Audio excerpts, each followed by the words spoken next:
drage poslušalke in cenjeni poslušalci, en lep pozdrav iz Benečije. Samo na von hodim, sonce, drevo, ptičje, rože, trave, na vrh gore.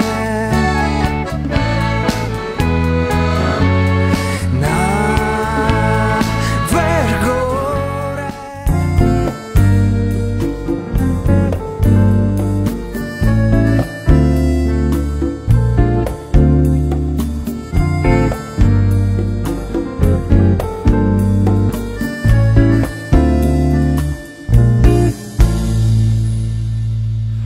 Tell me why,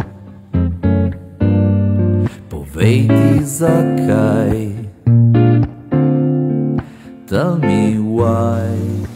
Do nas smo prišli v Črnjev, majhna vas občine Neme, kjer enkrat se je govorilo slovensko in mora biti še kje, ki je ostalo do nas. Na kar je najbolj važno, je, da tle od tukaj prihaja adante najbolj starih dokumentov slovenskega jezika. Zato smo pripeljali za nam profesorco Živo Gruden, da nam kje pove o tem črnjevskem rokopisu. In zakaj tako važen? Črnjevski rokopis je eden od teh prvih slovenskih rokopisov. Naj spomnimo Celovški, Stični, Starogorski. Ima pa to posebnost, da medtem ko so vsi ostali rokopisi v bistvu zapisi molitev, Oče naš, Zdrava Marija, Vira, tudi sami brižinski spomeniki, ki so prvi dokument recimo slovenskega jezika, so take narave, torej gre za molitvene obrazce, molitvena besedila. Črnjevski rokopis ima pa to posebnost, da čeprav je vezan na cerkveno rabo, to ni zapis molitev, ampak je neke vrste upravni oziroma bi rekla skoraj računovodski zapis. Gre za zvezek 16 strani, kjer so zapisi v latinskem, seveda najprej, v italijanskem jeziku in v slovenskem. Te slovenske zapise je začel ta notar Janez, ki je prihajal iz Krka, in tudi v samem rokopisu je pa zabeležil, da bo te prejšnje zapise prevedel v slovenski jezik, torej v jezik, ki se je uporabljal. To je zelo važno pravzaprav, ker dobro, molitve, ljudje so molili slovensko in je prav, da so vsi duhovniki nekje tudi, če so maševali latinsko, seveda zapisali, da so jih poznali. Jezik administracije je bila latinščina in je bila še dolgo v cerkvenih krogih. Če pogledamo stare, ne vem, tudi arhiv Svetem Lenartu in tako, krstne knjige, in to je vse v latinščini. To, da je ta naš Janez iz Krka, torej iz otoka v Dalmaciji, prevedel te latinske zapise v slovenščino, je pomembno, zato ker kaže, da so to potrebovali, da ljudje so morali nekje vedeti, razumeti tisto, kar je bilo zapisano. Se pravi, kdor je dal tej cerkveni bratovščini ali eno nivo, ali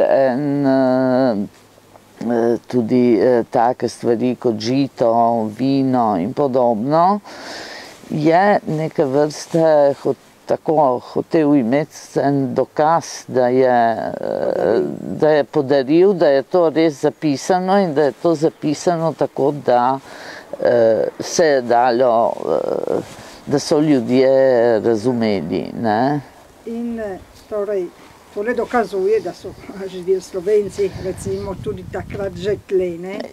Ja, seveda že to, da je na tem našem zahodnem delu toliko rokopisov slovenskih iz tega časa, je zelo pomembno, ne? Ker potem je še ta videnski rokopis, ne? Ki ga je zapisal Nikolo Pentor, kjer so številke, ne? Števniki.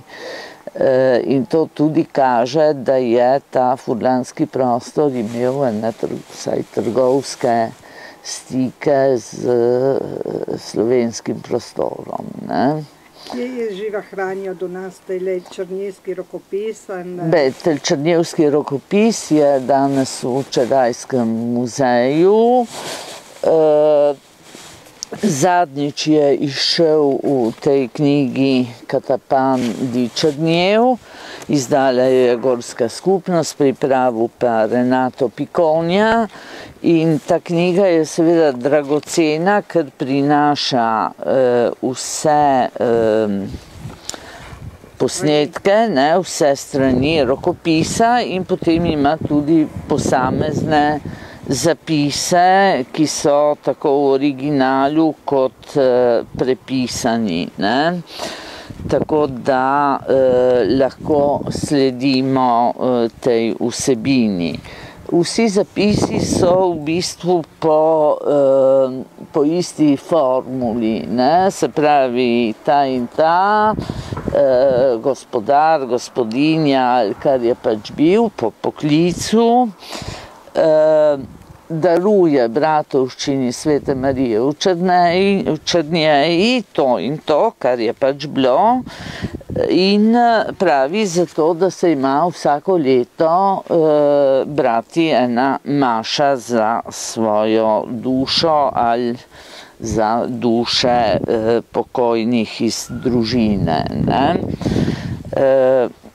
Črnjevski rokopis velja za najpomembnejši, bi rekla, dokument, ki je tudi koristen za raziskovanje osebnih in krajevnih imen. Ne? Tukaj imamo zapise imen vseh teh vasi v okolici, tako da je tudi z tega vidika, bi rekla, zelo pomemben.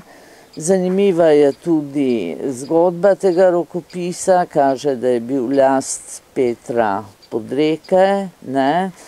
In od njega so ga potem dobili raziskovalci, Baudouin de Courtenay, in po posredovanju Ivana Trinka, dr. Vatroslav Oblak, ki ga je tudi prvi objavil leta 1891. Oblak je takrat postavil določeno, torej predvsem domnevo, da je v rokopisu precej teh hrvaških elementov, pač kar je bilo seveda povezano z izvorom tega notarja Janeza.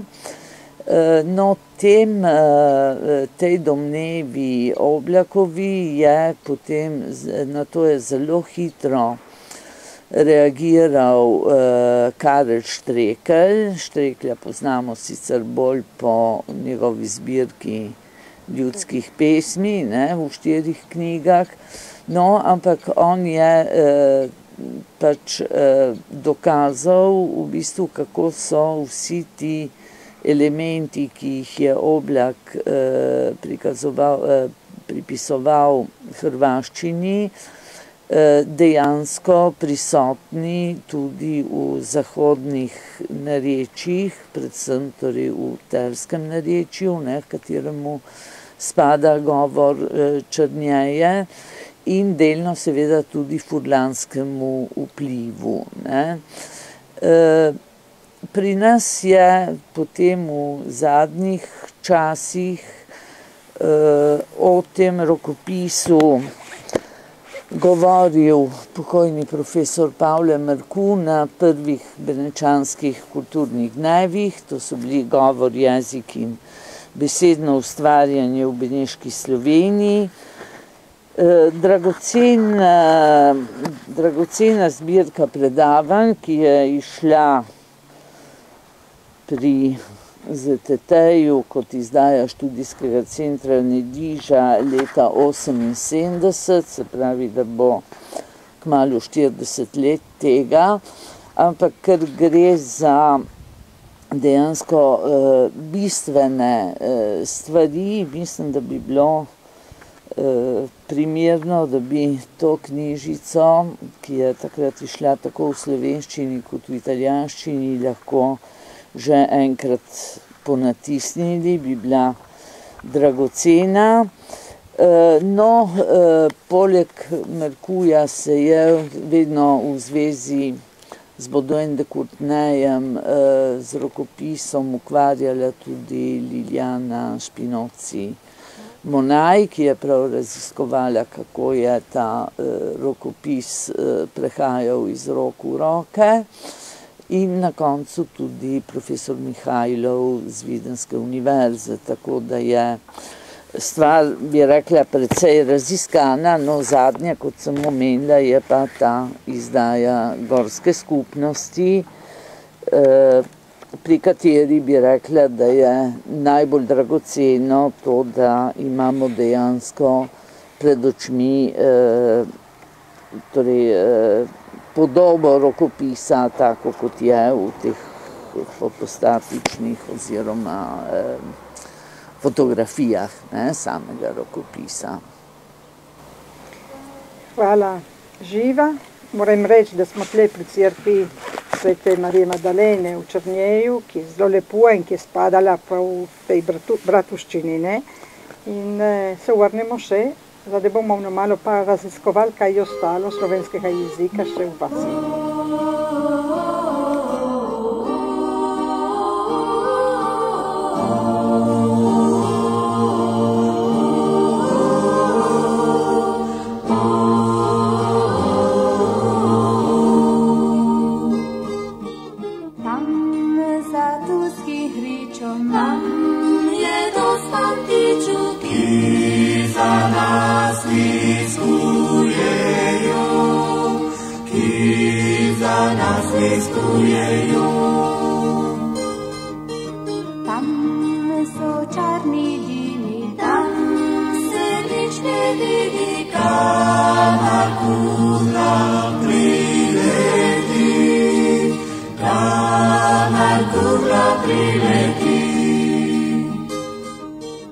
Iz naših krajev. V občinski dvorani v Špjetru bo v petek 20. marca ob 14. uri zaključna konferenca evropskega projekta Zbor zbirk, ki valorizira kulturno bogatijo od Alp do Krasa, a še posebno v naših dolinah. Na konferenco so vabljeni zbiralci, popisovalci in vsi tisti, ki so na kajšen način pomagali par projektu. Na koncu odprejo še infotočko v Slovenskem kulturnem domu in predstavljajo app Mi smo tu, tukaj, izde, kle, tle, ki povezuje muzeje in turistične realnosti Rezje, Kanalske, Terskih in Nediških dolin. Telo aplikacijo so napravili v sklopu projekta, ki ga je podprla dežela. V novogoriški knjižnici Franceta Bevka četrtek 12. marca bo ob 6. popoldan Dejan Valentinčič predstavil svojo novo knjigo Slovenci v Rezi, pravni položaj in dejansko življenje slovenske jezikovne manjšine.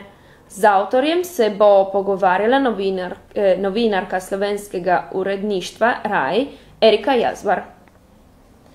Beneško gledališče gre s svojo novo komedijo na gostovanje na Goriško Anu Posočje. V petek bojo igro 8 žensk predstavili publiki v Gabrijah, vas Pargorici, ob 8 zvečer v prostorih kulturnega centra. V nedeljo pa se bodo s komedijo mogli posmejati v kulturnem domu v Kobaridu, začetek ob 5. popoldan. Po velikem uspehu, ki ga je imel v Ljubljani, bo mladi beneški band Blue Fingers godil tudi buj blizu nas. Njega pesmi boste lahko poslušali v soboto 14. marca ob 8. zvečer v Spessi v gostilni La Tana del Formichiere. Inštitut za slovensko kulturo ima na razpolago 3 štipendije za 51. seminar slovenskega jezika, literature in kulture z naslovom Država in narod v slovenskem jeziku, literaturi in kulturi za kandidate iz Kanalske doline, Rezije, Aliterskih in Nediških dolin. Seminar bo od 6. do 17. julija v Ljubljani. Za podrobnejše informacije pišite isk.benecija@yahoo.it. Četrtek 19. marca Glasbena matica iz Petra in Inštitut za slovensko kulturo organizavajo skupaj z University of Arizona poseben koncert v muzeju Smo. Protagonist telega dogodka bo Ekstatiko duo. Se začne ob 7. zvečer. Četrtek 19. marca pri Čedajski banki v Piazza Duomo bo razstavljala Manuela Juretič. Ogled bo možen do 30. aprila.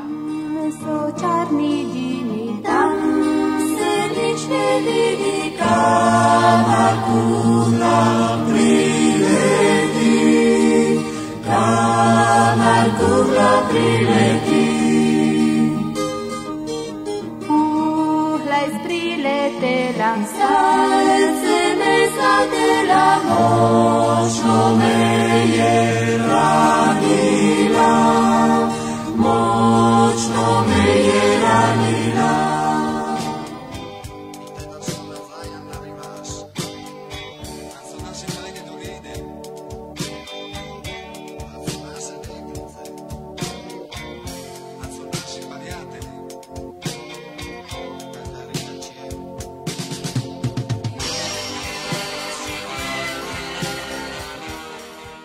Za danas je vse, se slišimo spet čez en teden, a lijep pozdrav iz Benečije.